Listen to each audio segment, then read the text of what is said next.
रात के 8 बजे थे। छोटे से कस्बे की तंग गलियों में हल्की धुंध उतरने लगी थी। मोड़ के पास चाय की दुकान पर कुछ लोग जमा थे। सबके चेहरों पर हल्की घबराहट थी। दुकानदार नसीर ने धीरे से कहा, आज फिर वही बात हो रही है।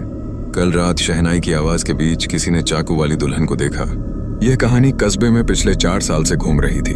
लोग कहते थे, जब भी किसी मोहल्ले में शादी होती है, एक अजीब सी औरत सफेद जोड़े में दिखती है, हाथ में खून से सना चाकू, आंखों में पागलपन और होंठों पर किसी दूल्हे का नाम। जिसने उसकी आवाज सुन ली, उसकी शादी कभी पूरी नहीं होती, वो रात में ही गायब हो जाता है। राहुल, जो पास की फोटो स्टूडियो में काम करता था, चाय पीते हुए हंस पड़ा। उसने कहा, अरे छोड़ो भी, ये सब बस लोगों की बनाई कहानियां हैं। नसीर ने भौहें चढ़ाकर कहा, मजाक मत बना। कल रात फयाज के मोहल्ले में शादी थी। बारात में दूल्हा अचानक लापता हो गया। कोई नहीं जानता वो कहाँ गया। बस इतना सुना गया कि किसी ने उसे पुकारा। राहुल की दोस्त प्रिया पास ही खड़ी थी। वो फुसफुसाई, राहुल, ये सब सच भी हो सकता है। गांव के बाहर पुरानी हवेली के पीछे कई साल पहले एक लड़की की लाश मिली थी। कहते हैं उसे शादी की रात धोखा दिया गया था। शायद उसी की आत्मा भटक रही है। राहुल को ये सब बातें डरावनी नहीं लगीं। उसने तय किया कि वो सच्चाई पता लगाएगा। अगले दिन कस्बे में एक बड़ी शादी थी। दूल्हा उसका बचपन का दोस्त समीर था। राहुल ने सोचा, क्यों ना वहीं जाकर देखे कि सच में कोई दुल्हन आती है या नहीं। शादी के दिन माहौल रौनक से भरा था। ढोल शहनाई बज रहे थे, बच्चे पटाखे फोड़ रहे थे। मगर रात के गहराते ही बारात के बीच एक अजीब सन्नाटा छा गया। चारों तरफ धुंध गाढ़ी होने लगी। कुछ लोगों ने महसूस किया कि किसी ने उनका नाम लेकर पुकारा, जैसे कोई पास खड़ा फुसफुसा रहा हो। समीर घोड़ी पर बैठा था, लेकिन उसके चेहरे पर डर साफ झलकने लगा। उसने धीरे से राहुल से कहा, यार, ऐसा लग रहा है कोई मुझे पुकार रहा है। राहुल ने ध्यान से सुना। सचमुच दूर से एक मध्यम सी आवाज आ रही थी, मानो कोई किसी को बुला रहा हो। राहुल ने चारों ओर देखा। सड़क के किनारे एक पुराना बरगद का पेड़ था। उसके नीचे हल्की सफेद आकृति दिखाई दी। वो एक औरत थी, सिर से पांव तक सफेद जोड़े में, हाथ में चमकता चाकू। उसकी आंखें अंधेरे में भी लाल चमक रही थीं। राहुल का दिल जोर से धड़कने लगा। उसने समीर को उतरने से रोका, लेकिन तभी वो औरत चीखी, समीर! उसकी आवाज सुनकर समीर के चेहरे का रंग उड़ गया। घोड़ी बेकाबू होकर उछली। समीर नीचे गिर पड़ा। लोग दौड़े, पर घोड़ी के पीछे उठी धूल में समीर कहीं गायब हो गया। बारात में अफरा तफरी मच गई। कोई समझ नहीं पा रहा था कि अभी क्या हुआ। राहुल हक्का बक्का खड़ा था। उसके कानों में वही आवाज गूंज रही थी, समीर! उधर सफेद दुल्हन बरगद के पीछे गायब हो चुकी थी, जैसे कभी वहां थी ही नहीं। समीर के अचानक गायब हो जाने से पूरी बारात में हाहाकार मच गया। ढोल नगाड़े बंद हो गए। लोग इधर उधर भागने लगे। किसी ने कहा, शायद वो घोड़ी के डर से सड़क किनारे गिरा होगा। कुछ लोग टॉर्च लेकर उसकी तलाश में दौड़ पड़े। राहुल भी घबराया हुआ था, मगर उसने हिम्मत जुटाई। वो भीड़ से हटकर बरगद के पास पहुंचा, जहां उसने सफेद दुल्हन को देखा था। वहां अब सिर्फ टूटे पत्ते और मिट्टी में अजीब से निशान थे, जैसे किसी ने घसीट कर किसी को अंदर खींचा हो। वो निशान कस्बे से बाहर जंगल की ओर जाते थे। राहुल ने समीर के छोटे भाई अमन को बुलाया और कहा, हमें उसके पीछे जाना होगा। बाकी लोग डरे हुए थे। कोई भी जंगल की तरफ जाने को तैयार नहीं हुआ। अमन ने कांपते हुए कहा, मैं तेरे साथ चलता हूँ। दोनों टॉर्च लेकर निशानों के पीछे पीछे चल पड़े। जंगल के अंदर गहरा सन्नाटा था। पेड़ों के बीच ठंडी हवा सरसराती हुई निकल रही थी। हर कुछ कदम पर उन्हें ऐसा लगता जैसे कोई उनका पीछा कर रहा हो। कुछ दूर जाने के बाद एक टूटी हुई हवेली दिखाई दी। हवेली इतनी पुरानी थी कि उसकी दीवारों पर बेलें चढ़ी हुई थीं और खिड़कियों से अंधेरा रिसता हुआ लगता था। राहुल ने धीमे से कहा, यही वो जगह हो सकती है। लोग कहते थे, यहाँ किसी दुल्हन की आत्मा भटकती है। अमन के हाथ कांप रहे थे। उसने पूछा, लेकिन समीर यहाँ क्यों आएगा? राहुल ने कहा, शायद वही औरत उसे यहाँ खींच लाई हो। दोनों ने सावधानी से हवेली का भारी लकड़ी का दरवाजा धक्का देकर खोला। अंदर एक अजीब सी सीलन और खून जैसी गंध थी। फर्श पर पुराने गुलाब की पंखुड़ियां बिखरी थीं, जैसे किसी अधूरी शादी की सजावट बची हो। दीवारों पर फटी हुई तस्वीरें टंगी थीं। एक तस्वीर में एक दुल्हन मुस्कुरा रही थी। उसके चेहरे पर हल्की उदासी भी थी। उसके हाथ में चाकू नहीं था, बल्कि लाल गुलाब का गुच्छा था। अचानक ऊपर की मंजिल से किसी के कदमों की आवाज आई। राहुल ने अमन को इशारा किया और दोनों धीरे धीरे सीढ़ियों की तरफ बढ़े। हर सीढ़ी पर धूल की मोटी परत थी, लेकिन बीच बीच में ताजे पैरों के निशान दिख रहे थे। सीढ़ियों के ऊपर एक कमरा था, जिसका दरवाजा आधा खुला था। अंदर हल्की मोमबत्ती जल रही थी। मोमबत्ती की लौ बार बार कांप रही थी, जैसे किसी की सांस उसे हिला रही हो। राहुल ने दरवाजा धीरे से खोला। कमरा बिल्कुल खाली था, बस बीच में एक पुराना आईना रखा था। आईने के सामने सफेद घूंघट में बैठी एक लड़की थी। उसके हाथ में वही खून से सना चाकू था। राहुल का दिल जोर से धड़कने लगा। उसने अमन को पीछे रहने का इशारा किया। लड़की धीरे धीरे खड़ी हुई। उसकी आंखों में दर्द और गुस्सा दोनों थे। उसने धीमे स्वर में कहा, समीर। राहुल ने चारों ओर देखा, लेकिन समीर कहीं नहीं था। उसने साहस जुटाकर पूछा, तुम कौन हो? समीर कहाँ है? लड़की ने धीरे से घूंघट उठाया। उसका चेहरा सुंदर था, मगर वहां एक अजीब सूनापन था। उसने जवाब नहीं दिया, बस आईने की तरफ इशारा किया। राहुल ने आईने में झांका। उसकी रूह कांप उठी। आईने के अंदर समीर दिखाई दे रहा था। उसका चेहरा पीला था, आंखें डर से फैली हुई। वह जैसे किसी अदृश्य दीवार के पीछे फंसा था। अचानक लड़की ने चाकू से आईने पर हल्का वार किया।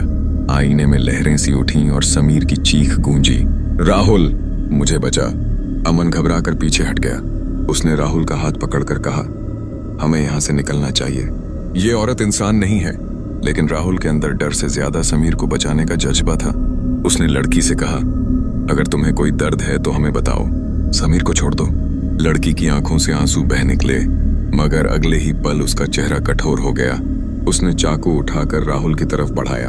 उसकी आवाज भारी और टूटी हुई थी, किसी ने मेरा वादा तोड़ा था, अब हर दूल्हा मेरी सजा भुगतेगा। राहुल और अमन धीरे धीरे पीछे हटने लगे। कमरे का दरवाजा अपने आप बंद होने लगा। मोमबत्ती बुझ गई और चारों तरफ काला अंधेरा छा गया। अंधेरे में बस लड़की की धीमी फुसफुसाहट सुनाई दी, आज एक नहीं, दो की शादी रुकनी चाहिए। अमन ने राहुल का हाथ कसकर पकड़ा। दोनों समझ गए कि यह खेल अब उनकी जान पर भी भारी पड़ सकता है।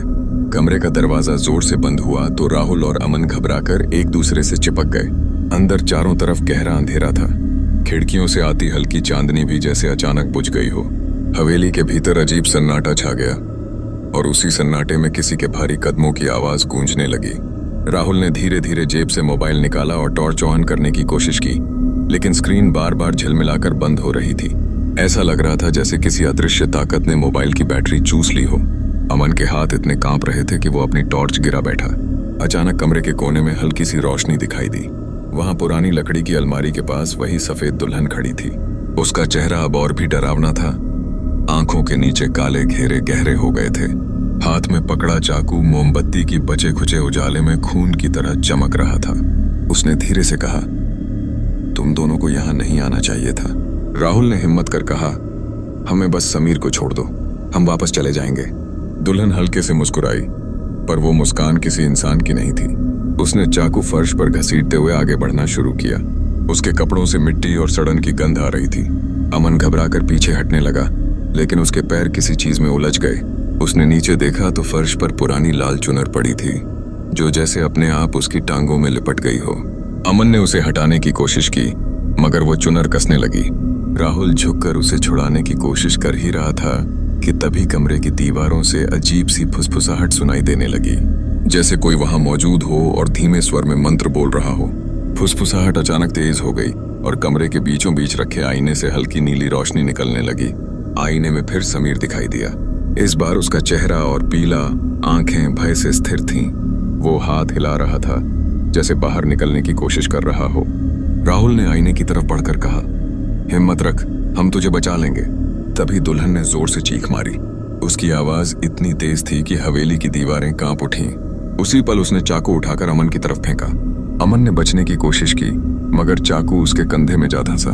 अमन दर्द से चीख पड़ा और जमीन पर गिर गया। उसके कपड़ों में खून तेजी से फैलने लगा। राहुल उसे उठाने दौड़ा, लेकिन दुल्हन ने उनके और आईने के बीच खड़ी होकर रास्ता रोक लिया। उसने भारी आवाज में कहा, जो एक बार इस हवेली में आता है उसकी कहानी खत्म हो जाती है। राहुल ने गुस्से और डर से कांपते हुए कहा, तुझे क्या चाहिए? तू ऐसा क्यों कर रही है? दुल्हन की आंखों में आंसू चमक उठे, पर उनका रंग लाल था। उसने धीमे से कहा, जिस दिन मेरी शादी टूटी थी उसी दिन मैं इस हवेली में मार दी गई थी। जिसने मुझे छोड़ा उसने मुझसे वादा तोड़ा। अब हर वो आदमी जो दूल्हे के कपड़ों में आता है उसकी खुशी मुझसे छिन जाती है। राहुल ने समीर की तरफ देखा, जो अभी भी आईने के अंदर फंसा हुआ था। फिर उसने अमन को देखा, जो मुश्किल से होश में था। उसे पता था कि अब अगर कुछ नहीं किया तो दोनों की जान खतरे में है। उसने साहस जुटाकर कहा, अगर तुझे न्याय चाहिए तो सही रास्ता चुन। निर्दोषों को क्यों सजा दे रही है? दुल्हन कुछ पल के लिए ठिठक गई। उसके चेहरे पर दर्द झलका, लेकिन अगले ही क्षण उसकी आंखों में गुस्से की ज्वाला भड़क उठी। उसने चाकू फिर से उठाया और राहुल की तरफ बढ़ने लगी। राहुल ने चारों ओर देखा। कमरे के कोने में लोहे की एक रॉड पड़ी थी। उसने उसे उठाया और दुल्हन से दूरी बनाने की कोशिश की, लेकिन उसकी चाल इतनी तेज थी कि पल भर में वो उसके सामने आ गई। अचानक हवेली की छत से कोई पुराना झूमर गिरा और जोरदार धमाके के साथ फर्श पर आ गिरा। धूल का गुबार उठ गया। राहुल और अमन ने मौके का फायदा उठाकर कमरे के बाहर भागने की कोशिश की। सीढ़ियों तक पहुंचते ही उन्होंने देखा कि नीचे का दरवाजा खुद ब खुद बंद हो चुका था। हवेली के हर कोने से अब धीमे धीमे कराहने की आवाजें आने लगीं। राहुल ने घायल अमन को सहारा देकर बैठाया और कहा, हमें किसी तरह नीचे जाना होगा, लेकिन अभी सबसे जरूरी है समीर को बचाना और यहां से निकलना। अमन ने दर्द से कराहते हुए कहा, जल्दी, वो फिर आएगी। राहुल ने गहरी सांस ली। उसे एहसास हो चुका था कि यह हवेली सिर्फ एक आत्मा का ठिकाना नहीं, बल्कि मौत का फंदा है। उसने अमन को उठाया और कहा, हिम्मत रख, अब हमें सच्चाई ढूंढनी ही होगी। पीछे से फिर वही फुसफुसाहट गूंजी, कोई यहां से जिंदा नहीं जाता। हवेली की सीढ़ियों पर बैठे राहुल और घायल अमन का दिल इतनी जोर से धड़क रहा था कि उन्हें अपने ही कानों में आवाज सुनाई दे रही थी। चारों तरफ अंधेरा और सन्नाटा था। बस कहीं दूर से हल्की सिसकियों जैसी ध्वनि आ रही थी। राहुल ने अमन का हाथ कसकर पकड़ा। उसने कहा, अब हमें पीछे मुड़ने का समय नहीं, सच्चाई जाननी होगी। तभी सीढ़ियों के नीचे से कोई छाया ऊपर की ओर बढ़ती दिखी। वो छाया सफेद कपड़ों में थी और हाथ में चाकू की चमक फिर से दिखाई दी। राहुल ने तेजी से अमन को उठाया और उसे कमरे के पास वाली गलियारे की ओर ले गया। वहां एक पुराना दरवाजा था, आधा टूटा हुआ। उसने उसे धक्का दिया। दरवाजा चरमराता हुआ खुला और अंदर एक छोटा सा कमरा मिला। कमरे में अजीब सी गंध थी। चारों दीवारों पर पुराने अखबारों के टुकड़े चिपके थे।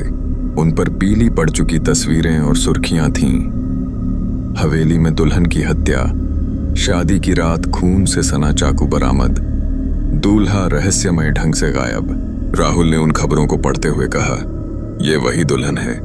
उसका नाम शायद रीना था। शादी की रात किसी ने उसका कत्ल कर दिया और चाकू यहीं छोड़ दिया। लेकिन यह खबर अधूरी है। यहां यह नहीं लिखा कि उसका कातिल कौन था। अमन ने दर्द से कराहते हुए कहा, शायद वो दूल्हा ही होगा जिसने उसे धोखा दिया। इतना ही कह पाते कि अचानक कमरे में रखी लकड़ी की अलमारी अपने आप हिली। उसकी पिछली दीवार धीरे धीरे खुली और एक गुप्त रास्ता दिखाई दिया। रास्ते के अंदर से ठंडी हवा और हल्की रोशनी आ रही थी। राहुल ने अमन को सहारा देकर अंदर कदम रखा। रास्ता नीचे की ओर जा रहा था। दीवारों पर पुराने लालटेन टंगे थे, जिनकी लौ अपने आप जलने लगी। रास्ता खत्म होते ही एक बड़े हॉल जैसा कमरा मिला। हॉल के बीच में एक लोहे का पिंजरा था। पिंजरे के अंदर समीर बैठा था। उसका चेहरा पीला और डर से सख्त। समीर ने राहुल को देखा तो चिल्लाया, मुझे यहां से निकालो, वो फिर आएगी। राहुल पिंजरे की ओर दौड़ा। ताले पर जंग लगी थी, लेकिन वो मजबूत था। उसने चारों ओर देखा तो पास में एक लोहे का रॉड पड़ा था। वो उसे उठाकर ताले पर मारने लगा। तभी पीछे से धीमी हंसी की आवाज आई। राहुल ने मुड़कर देखा, रीना वहीं खड़ी थी। उसका चेहरा अब गुस्से से भरा था। उसने चाकू जमीन पर घसीटते हुए कहा, जो भी मेरी मौत का राज जानने की कोशिश करता है वो जिंदा नहीं रहता। अमन ने कांपते हुए कहा, हम तुम्हारे दुश्मन नहीं हैं, हम बस अपने दोस्त को बचाना चाहते हैं। रीना की आंखों में एक पल के लिए दर्द दिखा। उसने धीमी आवाज में कहा, मैंने किसी से प्यार किया था, वो मुझे मंडप में छोड़कर भाग गया। जब मैं उसे ढूंढने निकली, हवेली में किसी ने मेरी पीठ में चाकू घोंप दिया। मैं यहाँ कैद हो गई। अब मेरा दर्द हर दूल्हे को चुकाना होगा। राहुल ने धीरे से कहा, तुम्हें इंसाफ चाहिए, न कि निर्दोषों का खून। अगर तुम चाहो तो हम तुम्हारी मदद कर सकते हैं। रीना के चेहरे पर उलझन दिखी। वो कुछ कहने ही वाली थी कि अचानक हवेली के ऊपर से जोरदार धमाका हुआ। धूल का बादल नीचे गिरने लगा। राहुल ने मौका देखकर फिर से ताले पर वार किया। ताला आखिर टूट गया और पिंजरे का दरवाजा खुल गया। समीर लड़खड़ाते हुए बाहर निकला, लेकिन रीना अब और गुस्से में आ चुकी थी।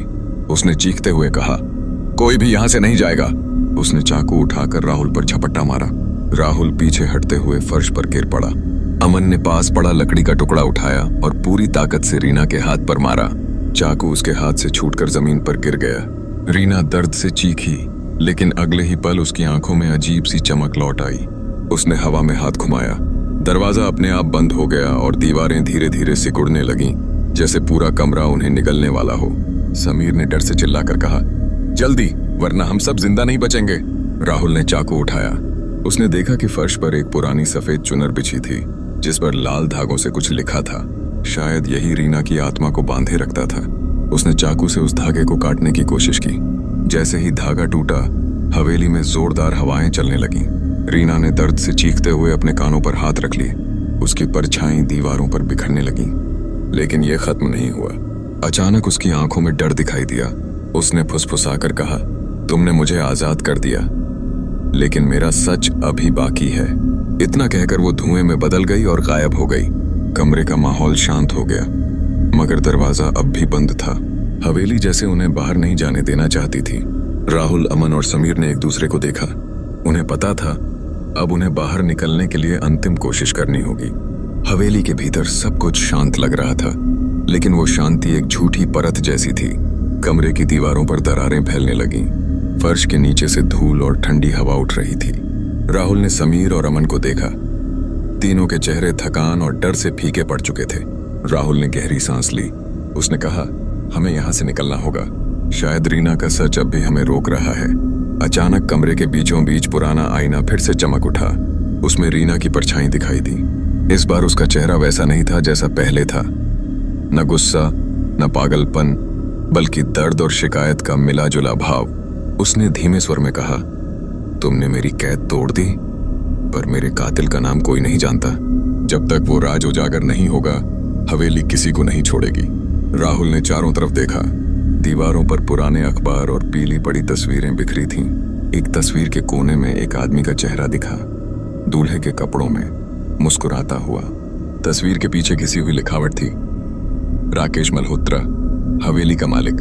अमन ने कांपती आवाज में कहा, तो असली गुनहगार ये था। उसने ही रीना को धोखा दिया होगा। रीना की आवाज गूंजी, हाँ, उसने मेरे भरोसे का खून किया। शादी की रात उसने लालच में मुझे इस हवेली में बुलाया और पीछे से चाकू घोंप दिया।